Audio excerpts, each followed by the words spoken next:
Miss Mitch! Yes!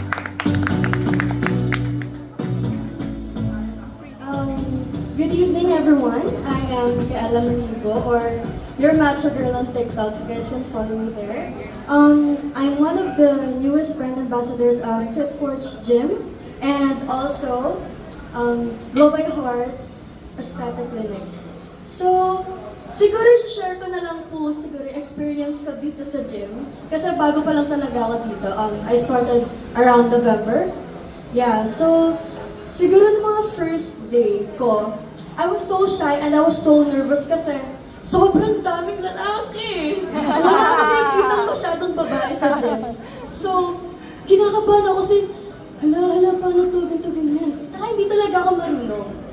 So, big thanks especially to Coach Jonna and Coach Yang for helping me. Sila yung tumutulong sa akin dito sa gym, and Sir Jomar and Sir Eman for welcoming me as your new member of the FitForge community. And syempre, big thanks din kay Miss Hart for welcoming me po sa clinic, and also my family. So, ayun po.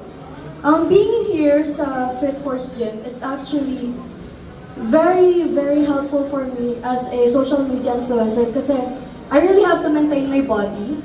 And siguro dahil dito sa FitForge Gym, mas nagkakaroon ako ng motivation para ituloy yung diet ko kasi syempre, after school and after work, lagi ko talaga inisip, ay, kailangan ko mag-gym kasi para sa sarili ko to. And syempre, nararamdaman kong welcome ako dito sa FitForge Gym. Kaya, big thanks to you all and God bless the gym. Thank you po.